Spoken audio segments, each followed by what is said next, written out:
Hello, it's Nick B. This is my video on this Yardeni padlock. I got this recently from the Irishlockpicker.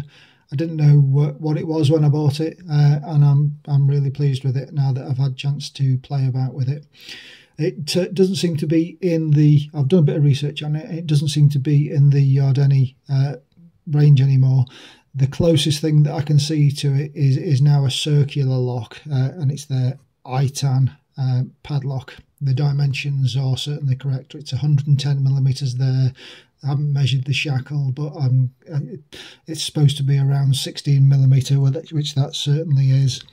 This one is in this hexagonal form. I know that from the research that I've done, it's got their penta core in there, which is I think the penta stands for 5 because there's a sexto core and then some other dimple cores as well.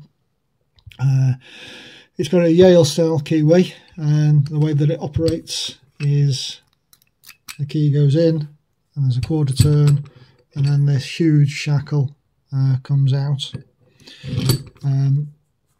It's the biggest and strongest padlock that I've now got in my collection. I don't really collect big padlocks. Don't know what it is about them, but this one I really do like.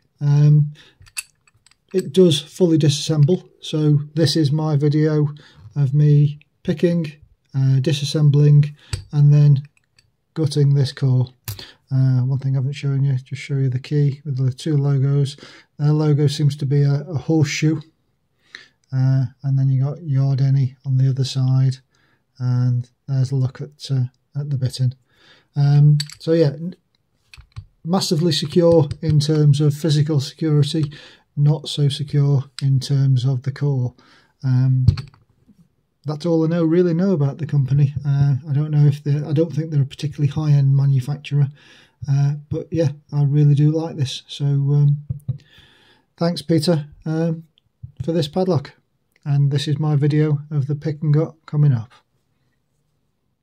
Okay, got the lock set up in the vise. One quick last look at that bit in logo on the key to show that it's working. Okay, and let's see how we get on with picking this. So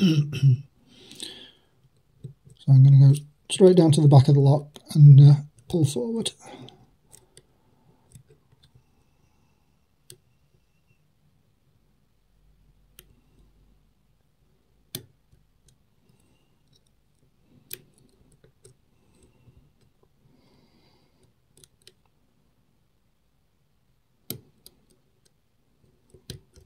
Okay, so what I've found with this lock is that it's sort of, once you've got a first few pins set, it starts to almost pick itself just by, there you go, you'll see that core movement again, just by putting the pick in. That was me being particularly accurate with finding a pin or anything like that.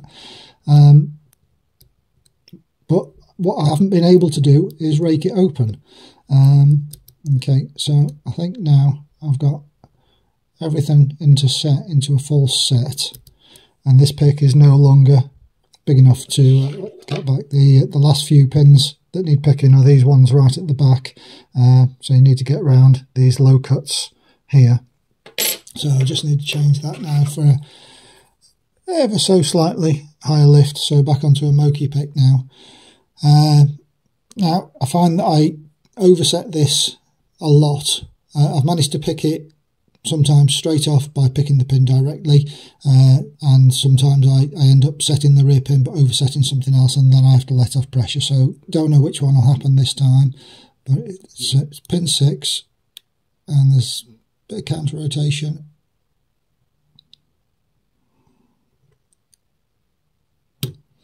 Oh, and I've actually managed to set it properly that time. So there you go, that's the lock open. Just zoom out now. So lock's open, you can see that shackle comes out. It's a whopping great shackle. I'd say that's probably about, I guess maybe 17mm, something like that. Just put that over there to one side and take the lock out of my little vise, slide stuff around a little bit, and just bring in some tools.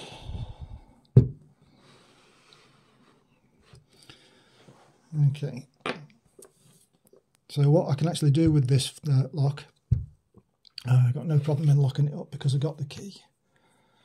Let's just spin that back round to locked. Well, it's still assembled. Let's just show the locking mechanism. Get some light in there. So that bar turns. It's a really simply made lock body. I suspect that's why this style of lock is made. I don't know what the disadvantages of this style of lock are, but as you'll see, everything is really simple to make with drilling tools. So there you go. Take the key out. Now, from this end, that goes all the way through to this screw head here, we can slide a screwdriver down, and there's a screw head that's obviously hidden by the shackle. Just keep coming. Okay, now what I found is the easiest way of doing this is to just drop that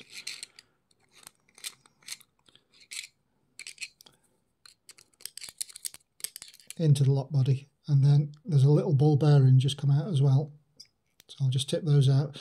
That ball bearing sits behind in the screw hole and is obviously just for anti-drill protection. So I'll just drop that on the pinning mat. I'll bring the pinning mat in a little bit. Now, using the same hole, I can just slide the lock body out. Okay, and then the lock, or the mechanism, because it's only got a quarter turn, that quarter turn is stopped by this pin here.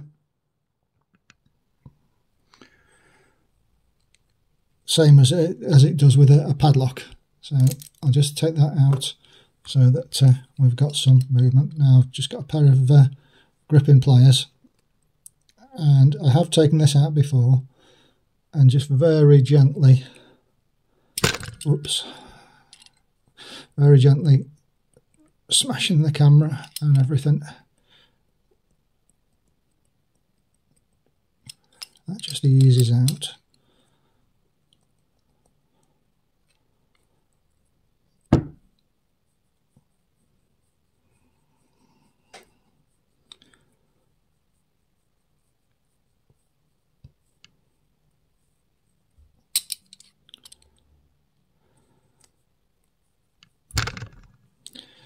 Apologies about the camera shake again. Okay, so that was what was also, that's holding the core in. So now we should be able to just gut the lock completely as well. So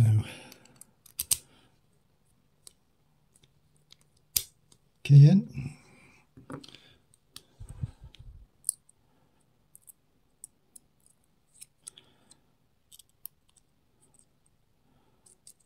And shim down to the back. Okay.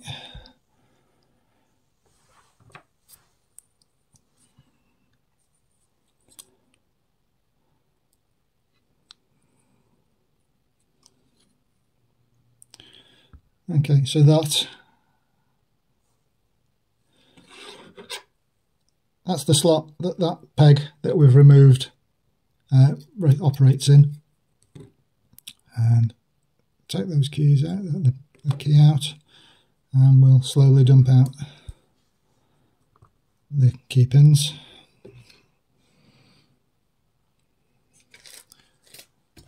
One thing I haven't got out would seem to be my tweezers.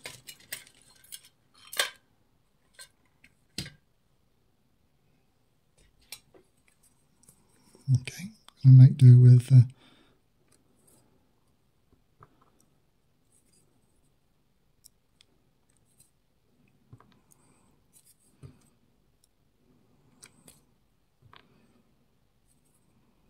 Oops. Okay, 2 came out at once.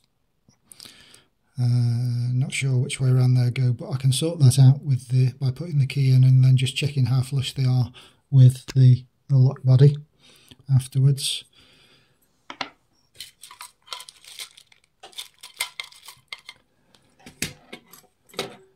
Very annoying. My good pinning tweezers, I haven't got myself ready particularly well. Oh, I have. They're there. Oh, who was shouting at the camera there? They are right in front of you, Nigby.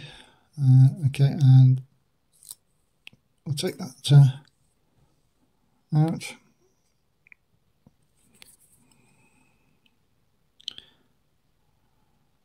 Okay, number 1's a standard. 2's a standard.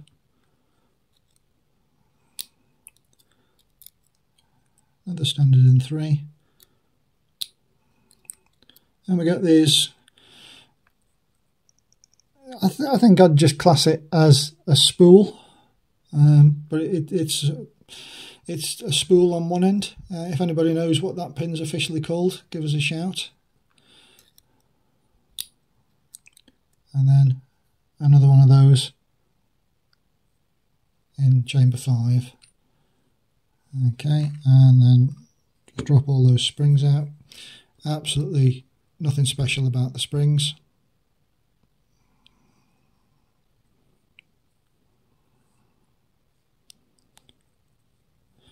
Okay, on the key pins, there is just a very slight taper to them. Don't really feel that as a problem when picking. Okay, so that's all the pins taken out. So then what we're left with in the lock body is the locking bar mechanism. It's a bit greasy. I know it's greasy because I greased it. The little spacer in the end of there that just stops the play from the end of the lock, and then just a quick look down there and you can see this is what I mean about drilling. So basically it's a piece of hexagon stock that is drilled, and then this large drill hole, and then drill holes this way for the shackle to sit in. Little things that I like about it is these absolutely no use because it only goes in one way and works one way, but they've put on little identifying symbols so you know which way to put the shackle in. Yeah, anyway, give you a close-up of those pins.